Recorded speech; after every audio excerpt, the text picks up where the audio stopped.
नाराज होने का कारण उपस्थित हो गया है। ढोंग किया जा रहा है कि भारत में चुनाव हो रहा है। आम जनता अपने मताधिकार का प्रयोग करके चाहेगी तो इस सरकार को बरकरार रखेगी, चाहे तो हटा देगी। लेकिन सच्चाई यह है कि तानाशाही चल रही है। नरेंद्र मोदी के खिलाफ बहुत से आम लोग चुनाव लड़ने के लिए उत्सुक होकर के आए हैं। उनकी नीतियों से परेशान होकर के वो चाहते हैं कि हमको इस पटल पर खड़े होकर के अपनी बात कहने का मौका मिले। हम साधु संत भी उनके खिलाफ खड़े हुए हैं, लेकिन वो प्रभाव डाल करके प्रशासन के ऊपर, चुनाव अधिकारी के ऊपर तकनीकी कारण निकाल करके, क्या आपके अक्षर का साइज बड़ा है छोटा क्यों है, इस तरह की चीजें निकाल करके वो सबका नामांकन रद्द कर दे रहे हैं। ये कहाँ का वो है?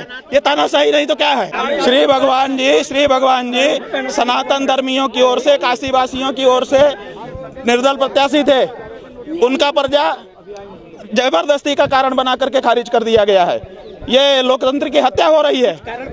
कारण बताया जा रहा है कि आपने इकट्ठा क्यों कॉलम में लिख दिया, एफिडेविट में इकट्ठा क्यों लाइन लगा करके खींच दिया, सब में अलग अलग लिखना चाहिए था। अरे जब एक लाइन पूरे में लगा करके एक चीज लिखी हुई है तो सबकी मानी जाती है। 1000 लोगों को एफिडेविट पढ़ा लिया जाए, अगर एक भी व्यक्ति ये कहे कि नहीं ये जो लिखा गया है सबके लिए नहीं लिखा गया है, केवल एक के लिए लिखा गया है, तो हम मान लें। जब तिरछा करके कॉलम में लंबी लाइन खींच करके एक वाक्य लिख दिया गया तो उसको कह रहे हैं कि नहीं ये तो अलग अलग हर कॉलम में सामने लिखना चाहिए था, इसीलिए आपका पर्चा खारिज हो जा रहा है। ये कौन सा ऐसे कौन सा वो है? ये कौन सी हमारी कमी है बताए हो?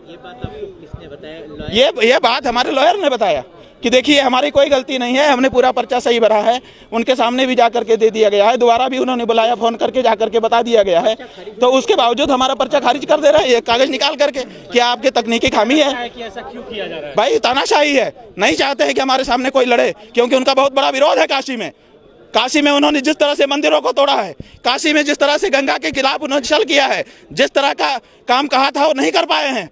इसीलिए वो चाहते हैं कि जनता में हमको ना जाना पड़े, और अगर जाएं तो हम ही अकेले जाएं ताकि जो वोट मिले हम ही को मिल जाए, दूसरा कोई लड़ ही ना सके। इसके लिए वो ये करवा रहे हैं। ये गलत है, ये लोकतंत्र की हत्या है। किसी अधिकारी से मिलने कहा दिया जा रहा है, पुलिस आकर के रोक दे रही है कि आप आगे नहीं जा सकते, आप किसी से नहीं मिल सकते हैं। भाई हमारा क्या कदम है? हम सड़क पर हैं, हम आम आदमी है, हम तो प्रधानमंत्री नहीं है, हम तो तानाशाह नहीं है, हमारे पास तो अमित शाह जैसा अध्यक्ष नहीं है, हमारे पास तो नोटबंदी करके पैसा इकट्ठा किया हुआ पैसा नहीं है। हम तो आम आदमी है, इसी सड़क पर बैठेंगे, भूखे रहेंगे, प्यासे रहेंगे, मरेंगे, और क्या कर सकते हैं? इसी के लिए तो हम जन्मे हैं भारत में।